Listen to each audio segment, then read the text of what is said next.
Hello everyone, welcome back. As you can see, I'm showing some footage here from Pokemon Go when I was able to do a Mewtwo raid, which finally, I can't remember when he was released. I think August, September, somewhere around there of last year, 2017, for reference, just in case you're watching this 2 years from now.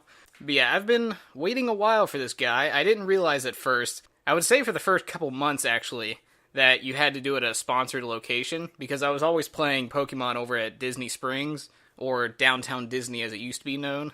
But yeah, I was always doing Pokemon Go days over there, and which is funny because they actually have two Starbucks locations on site, but they're both Pokestops, so neither one of them is a gym. But I've also heard there's a place nearby Disney called Celebration, and some of the parks there actually spawn Mewtwo's as well, and none of those are sponsored locations. So I guess it's also confirmed that just parks are also on the list of ones that can be potentially Mewtwo locations. But the weird thing is, Disney Springs has like 11 gyms right there, and they don't, for whatever reason, consider those parks.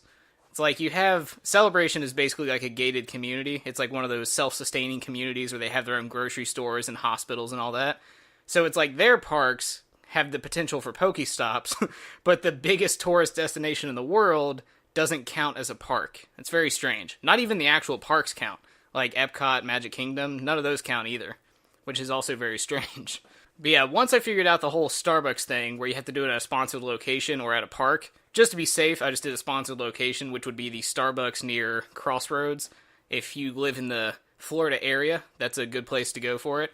There's actually two Starbucks around there. There's one at Sand Lake Road as well. I've heard that one spawns Mewtwo pretty frequently. But yeah, so I just did it at this one, and as you can see, we're currently in the lobby. I've got my Mew in my first party position. He has double Dark Attack, which is nice. He has Snarl and Dark Pulse, which I actually got lucky. He started with Dark Pulse, and I just re-rolled twice to get Snarl. So yeah, I was very, very glad to get that done. Yeah, I finished that in about 3 days, so the Mew quest wasn't nearly as hard. The Ghost Step was obviously, as if you saw my previous video, the Ghost Step is the hardest, but the rest of them are pretty easy to run through.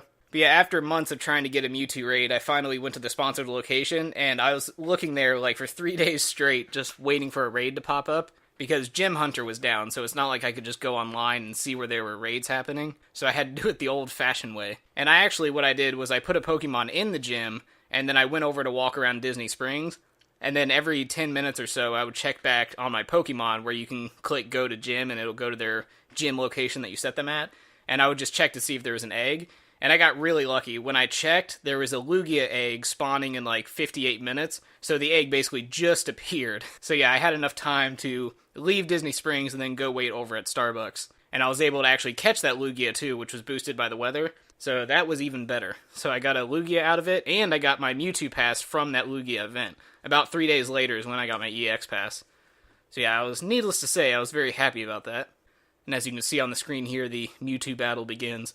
I always think it's funny how the raid boss is bigger than normal, because he is definitely not bigger than Lugia in the canon. Yeah, as you saw there, he does a lot of damage. I mean, I am using Mew, so it's like Mew doesn't have a lot of defense. So yeah, I'm moving on to Tyranitar here. Now, Tyranitar is the opposite. Oh, yeah, he does have Focus Blast, so as you'd see, he just completely obliterated me. Because if you don't know, Tyranitar is 4x weak to fighting moves, because fighting is both good against Dark and Psychic typing. Yeah, see, even a Focus Blast on a Scizor just completely wiped him out. And you might be wondering why I'm using Feraligatr. He actually has double Dark, so that is good for him. But yeah, I actually got really lucky with this previous raid situation here. Well, it won't give any spoilers away, but keep watching. Although I will say, however, from completing this raid, I did not get a lot of rare candies. I think I got 2 or 3, or actually on this one, I don't think I got any rare candies, if I remember correctly. I got like 19 golden raspberries. But yeah, I don't think I haven't been getting lucky at all with rare candies lately. The most I'll get is like 2 or 3. I saw my brother, he got 9 rare candies off of one raid. Granted, it was a legendary raid, but I mean still, 9 rare candies is crazy. So yeah, let's see here. I wish they would stop giving me potions. I mean, they're hyper, which is nice. Yeah, see, I didn't get it there. Although that quest that completed at the bottom, that was for getting level 3 or higher, and I got a rare candy for that. Now, here's the cool part about this Mewtwo, by the way.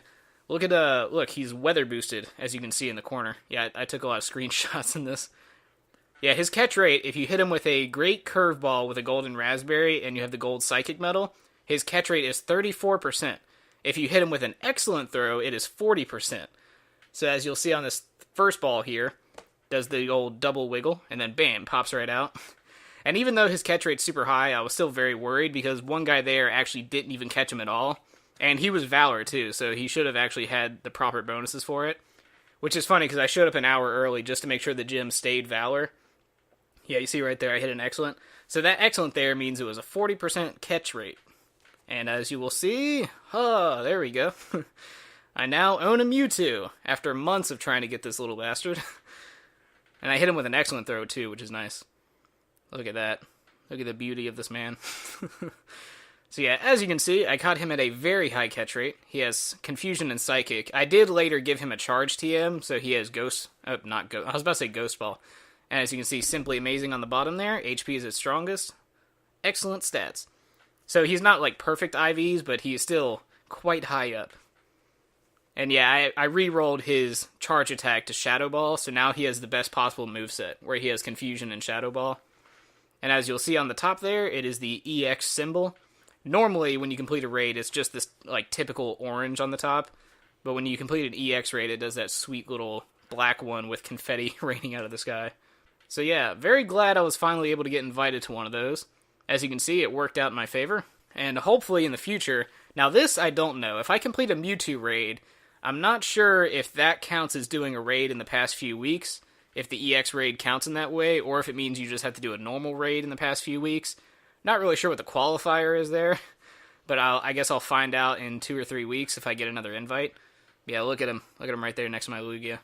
Yeah, I'm going to train my Mewtwo until he's at 3,000 CP, and then I might start focusing on my Mew again, because Mew maxes out at 3,000, and I think Mewtwo maxes out at either 38,000 or 39,000, so he's obviously higher, but right now I have to do 4 candies per level up for Mewtwo, whereas Mew, I'm still at 3 candies per level up. So that'll be nice to finally get. Oh, you know what also be nice to finally get? Look, I'm missing a what's it called? Aerodactyl in there. Aerodactyl is the only Gen 1 Pokemon that's non-region exclusive that I don't have. After all this time of having the game, I still don't have that Aerodactyl. And it's funny, I actually took a screenshot once. There was an Aerodactyl in my neighborhood, and it was on my screen, like it was actually spawned right in front of me. And the time it took me to take a screenshot, as I was screenshotting it, it despawned, so I have a screenshot of like an empty screen. And the funny thing is, before I pulled into my neighborhood, I could see it on the nearby, and I actually took a screenshot of the nearby, and you could see like the shadow outline of Aerodactyl. But yeah, he was literally like 3 seconds from despawning when I pulled up. So if I had just clicked the screen, I probably would have got him. But yeah, still to this day, I still don't have one. And it's funny, I'm going to post a video on this one as well, on the Moltres. I didn't have Moltres for the longest time, Moltres or Lugia, so now that they had that Lugia event come back, I was luckily able to get 4 of them, and he's my favorite Pokemon in general, so I was very happy about that. And then they also, with the research breakthroughs, you can now get legendaries from that too. So that's how I was able to get my Moltres and finish out my Kanto Pokédex, because that was frustrating me for the longest time. Now they just need to do, because I didn't travel to Asia to get Farfetch'd, but I was able to get him because they had an event, I don't know how long ago, like 3 months ago or something, where they're having like some big community event where it unlocked Kangaskhan for Asia and it unlocked Farfetch'd for the rest of the world. So I was able to catch like 6 or 7 Farfetch'd during that event. So hopefully they'll do that again. I'm hoping maybe Mr. Mime is the next one they do it with, because he's, as far as the regional exclusives for the Kanto goes, he's my favorite of them. And Taurus, he's in, because I live in southern Florida, or central Florida, which is technically, it's like south of whatever kind of border they set up for the region exclusives. So yeah, I get Heracross, which is by far the best regional exclusive Pokemon. Heracross and Corsola. Corsola is not that great, but Heracross is a super good Pokemon to use in battles. So I'm definitely glad that I was able to be in the region for him. But yeah, anyway, so that is it for the Mewtwo video. I'll be up next with the Moltres video, and then I'll be moving on to some more games that came out. I have Slash, I have Blastoise coming up. I'm going to do some videos in Far Cry 5. That's a very fun game, by the way. Already looking like a contender for Game of the Year, but Spider-Man is not out yet, so I'll have to hold my judgment until I play that. because that's easily the one I'm looking forward to the most this year, is that PS4 exclusive Spider-Man game. Very, very high on my list of games coming out. But anyway, hope you enjoyed it, and I will see you next time.